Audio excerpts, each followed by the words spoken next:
काफ़ी दिनों से, काफ़ी अरसे से मैं कह सकता हूँ कि एक वर्ग का आग्रह था कि हमारे लिए भी कमीशन का गठन किया जाए, और 2 बार 3 बार उन्होंने इस सारे विषय को लेकर के हमसे मांग भी की, और हम इस बात को थोड़ा सा देखने लगे कि भी पूरे देश भर में इस तर्ज पर कोई आयोग का गठन हुआ है कि नहीं। तो कुल मिलाकर के आज जब एक बहुत बड़ी संख्या में आकर के उन्होंने आग्रह किया, हमने उनकी बात सुनी है, और सुनने के बाद उनको कहा कि पूरे देश भर में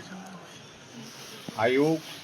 सिर्फ एक जगह है, वो है मध्य प्रदेश में, और वो आयोग जो है वो सामान्य जाति वर्ग का जो है वो आयोग गठित है, और जिसको इनके ही जो नेता है रूमित, उन्होंने पहले भी इस बात के लिए आग्रह किया था कि उसी तर्ज पर, उस तर्ज पर जिस तर्ज पर मध्य प्रदेश में आयोग गठित किया गया है, उस तर्ज पर हिमाचल प्रदेश में भी स्वर्ण आयोग का गठन किया जाए। तो आज हमने थोड़ी डिटेल्स उसमें ली हैं, और डिटेल्स लेने के बाद जब हमने देखा कि इनकी मांग काफ़ी अरसे से इस बात को लेकर के चल रही है, हमने इनकी बात को सुना, और सुनने के बाद हम सारे समाज को इकट्ठा होकर के चले। जैसे हमारे अनुसूचित जाति के वर्ग के लिए भी कमीशन है, ओबीसी के लिए भी कमीशन का प्रावधान है, और ऐसे में अगर हमारे सामान्य वर्ग के लिए भी अगर आयोग का गठन होता है तो उस दृष्टि से कोई इस तरह की बात नहीं है, सब मिलकर के चलें। महत्वपूर्ण हमारे लिए यह है कि सब समाज इकट्ठा होकर के, संगठित होकर के चलते रहें, और सब समाज का हित का भला करना ये सरकार का दायित्व है, एक संवैधानिक व्यवस्था के अनुरूप, और उस व्यवस्था के अनुरूप हम काम करना चाह रहे हैं, हम काम कर रहे हैं। और ऐसे में हमने जो है मध्य प्रदेश की तर्ज पर हिमाचल प्रदेश में भी सामान्य वर्ग आयोग के गठन के इनके प्रस्ताव को हमने स्वीकार किया, और आप सबके माध्यम से भी मेरा इस बात के लिए आग्रह है। और हमने कहा कि अगला जो हमारा बजट सत्र आएगा, बजट से क्योंकि कमीशन है, कमीशन हमको विधानसभा में हमको एक्ट के रूप में इसको करना पड़ेगा, तो अगले सत्र में, बजट सत्र में इस आयोग का गठन करेंगे, ये हमने उनको बात कही। और उनसे मेरा निवेदन है इस बात के लिए कि अब वो जाएं, सब मिल करके रहें, समाज के बारे में जो अच्छा बोलें, और अच्छा बोल करके हम इकट्ठा होकर के काम करें। सर, आज विपक्ष अविश्वास प्रस्ताव लेकर सदन के भीतर आया था, क्या कहेंगे उस पर? मुझे लगता है कि विपक्ष अपना परिहास बना रहा है। आज भी हम सदन के अंदर उनकी तुलना में लगभग दुगने के करीब है। आज जब सदन के अंदर विपक्ष ने अविश्वास प्रस्ताव लाया, और उस प्रस्ताव पर जब हमारे अध्यक्ष महोदय जी विधानसभा के उन्होंने अपनी व्यवस्था दी, और व्यवस्था के साथ जब उनसे पूछा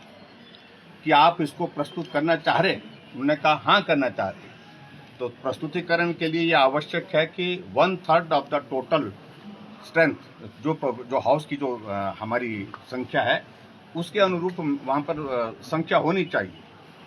वो संख्या कुल मिलाकर के जो खड़े हुए थे, जितने भी सदस्य, शायद मेरे ख्याल में 20 लोग खड़े थे, और वो संख्या जो है उस प्रस्ताव को स्वीकार करने के लिए जो जितनी जरूरी चाहिए तो उतनी से है ही नहीं, 23 चाहिए थे, और इस कारण से वो प्रस्ताव जो है आगे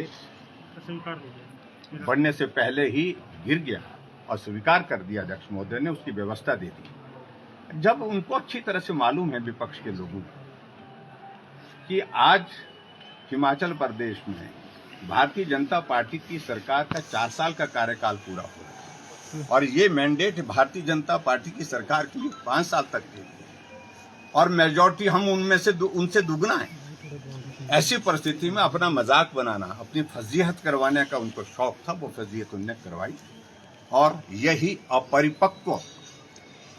नेतृत्व की एक निशानी है जो आज विधानसभा के अंदर आप लोगों ने तमाशा देखा। सर आप वाराणसी जा रहे हैं, प्रधानमंत्री नरेंद्र मोदी 13 और 14 को वाराणसी में शिवधाम और उसका वो भी करेंगे और मुख्यमंत्री उप मुख्यमंत्री बुलाएंगे, आप वहाँ जाएंगे? हाँ, मेरा जाने का कार्यक्रम है। हालांकि मैंने कहा तो था मैंने कि भी हमारा विधानसभा का सत्र चल रहा है और विधानसभा सत्र के कारण जो है हमारे लिए थोड़ी सी कठिनाई होती, क्योंकि ये विंटर सेशन वर्तमान सरकार के कार्यकाल का ये जो है वो अंतिम सत्र यहाँ धर्मशाला होता है। उसके बाद हमारे बजट सत्र होगा, उसके बाद हमारा मानसून सत्र, उसके बाद चुनाव। तो ऐसे सूरत में ये महत्वपूर्ण होता है। लेकिन फिर भी उनका कहना है कि चीफ मिनिस्टर काउंसिल की मीटिंग काफ़ी अरसे के बाद हो रही, लगभग ज़्यादा 2 साल से भी ज़्यादा वक्त हो गया। तो महत्वपूर्ण विषयों पर चर्चा होनी है, महत्वपूर्ण विषयों पर बातचीत होनी है। उस दृष्टि से उन्होंने बात कही केंद्र की ओर से हमको, और